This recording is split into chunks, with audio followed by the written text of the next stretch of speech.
okay? Yeah. You can take us, Welcome to the Time Travelling Tea Tent. Dr. Charles Davis presenting his collection. Weapons from Afghanistan and India. These are all original, so they're at least 19th century, could even be 18th century or earlier. Very difficult to date them because the designs don't change, the methods of manufacture don't change, and in addition they don't throw things away. Okay. By which I mean quite often swords would break, so the blade could be older than the handle and vice versa, because with the Indian weapons they're actually quite easy to replace the blade. They're only kind of held in with like a hardened tree resin. If you heat this up, this becomes soft, then you can take the handle off. So if the blade is broken, you can replace that a new blade onto your handle, because you've spent a lot of investment and money in the handle and the sword. That's in the day probably about the price of a car. Wow, okay. So only serious warriors are really going to have a sword. Unusual weapons of India. The Qatar. Qatar, yeah? Basically designed for punching through chainmail armour. India being hot, their armour never really went beyond chainmail, and it has a very wedge shape to it. Would have been even pointier just to break through one link and breaks the other links apart. Didn't need to be sharp as such, so this is more iron than full steel, but it also makes it a very good parrying weapon. If someone tries to hit you with a sword, you can block with this. Yeah. This might dent or bend, but it'll probably break the sword on it. Very simple and effective. Then we have a slightly more upmarket version. Hooded Qatar, would have been padded inside, a bit more decorative, probably more civilian, kind of out and about, Friday night Corbridge sort of thing, or a family wedding where you're not intending to have a battle, but things might just kick off. Okay. Then they take the entire concept one stage too far.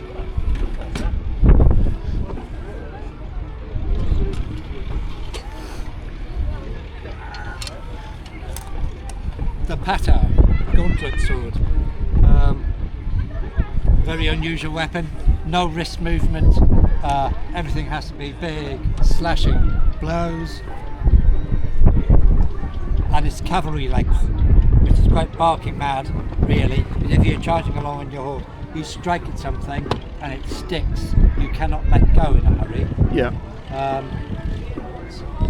But they were high status, so they probably got plenty of time to learn how to use them effectively.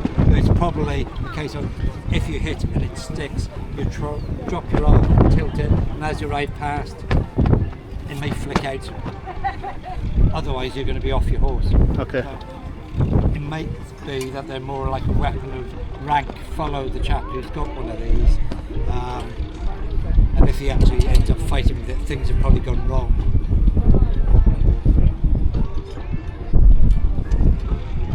Shields for the average man. This is called a dar. And how would you use a dar? I mean, what nationality is the? These are all Indian. Indian, okay. This is made of water buffalo, so Right. it's thick cow hide. You do sometimes get thicker elephant hide. Hand through if you're on a horse, so you can hold the reins, or if you're an archer, you can still use it, or if you're on just total control, and a shield should be used like a weapon, which is anything. That will stop a sword, so that's cheap and cheerful, totally effective. But if you've got more money than sense, or you're just trying to show status, you go for that. I doubt the camera will pick up just how much detail is going on in there. Yeah, no, it'll pick up. We think it's a Hindu mythological hunting scene because it's got deers and rabbits and tigers and what appears to be a werewolf. Okay. There appears to be a wolf standing up on two legs holding a club. Now, I don't know if that was a significant issue in India at the time, I don't know. And then the sun would have been the same kind of handle system. Again, that's back in the day about the price of an expensive car. Okay. By the quantity of steel and the actual workmanship involved in it. So obviously not for the average soldier thing, would that be like for the Maharajas or that sort of thing? Yeah. It might not have actually been for fighting with a more parade or ceremonial. Okay. But psychologically, showing your wealth on a battlefield is a good thing, because if you are there and there's two people coming towards you, the guy with the expensive shield who's got all the other paraphernalia that goes with it, so he's got the sword and he's got armour on, you know he can afford it, so he's not had to work for his living, so he's got plenty of time to play with them, so he's going to know how to use it. Okay. The guy who's got the leather shield has probably just got a spear that he uses generally for hunting with. Right, a conscript maybe. He's just been told the day before, we're going to war with our next door neighbours, turn up or else. So which one do you fight?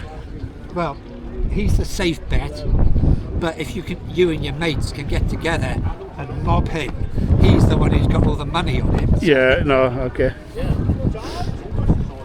And you got the old, is that an Afghan musket, or is it? Or it is a musket. It is a musket, yeah. In that it's smooth bore. Guns are a little bit odd in India and Afghanistan, in that for a long time they didn't really bother that much with guns for warfare, because the view was guns are cheap, guns are expensive, people are cheap. They had plenty of people, so they used guns mainly for hunting with. Right. So you're saying cannon fodder? Yeah. For the absolutely. So you're keeping your expensive gun for hunting with. And many of these, the idea wasn't sneaking through the jungle. It's kind of, you are on the elephant, you ride through on the elephant through the jungle. You've got servant carrying this thing. Go through the jungle, find a clearing, have this probably set up on the ground like on a bipod. That would have had a slow match, sort of like a piece of string, just smouldering and burning.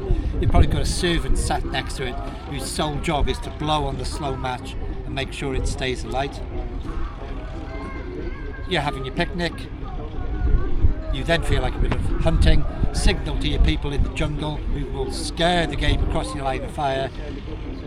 Already loaded, gunpowder, ball, bit of gunpowder in there. So when you're ready, you move over in your cushion. You would have probably just lifted this up onto your shoulder. Open that, squeeze that, lowers it into there. Powder burns through, bang. You hit, you miss. Doesn't really matter because you've got your servant to reload the thing anyway. Okay. And how accurate would these have been? Probably about as accurate as the kind of the British Brown Bess at the time, and possibly more so. You do get some of these, and I've got others that are another foot longer or so, and the longer it's going in a straight line, the longer it'll stay in a straight line once it leaves the end because of it being smooth bore. And is it rifled? No. No. Okay, it's just a musket. Yeah. Okay. They never really bothered with rifling at all. Yeah. I don't know when that was introduced. Well, but, in India, they kept on using the matchlock for a start. We stopped English Civil War period. They kept right on through to the 19th century because it's cheap and cheerful for their idea of hunting. It didn't really matter to them. You've got an Afghan flintlock down there. They did use them, but not as much as the Europeans thought they would. You get the French, the British and the Portuguese all going to India in the 19th century, and the flintlock is kind of state-of-the-art technology, and they thought the Indian Maharajas would love them. They actually thought they were rubbish on the whole. When you fire a flintlock,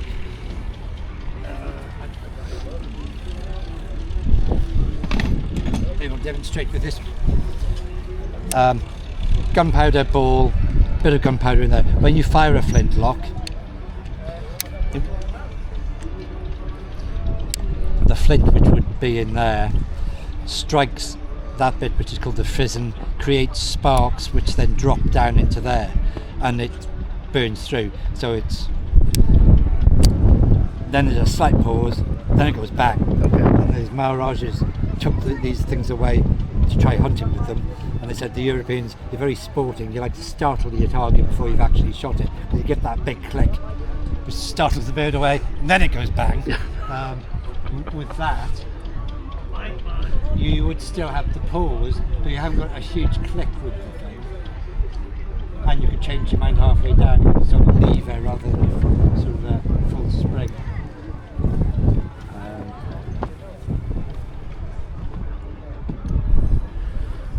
That's great. And then just remind us what group organisation that you were.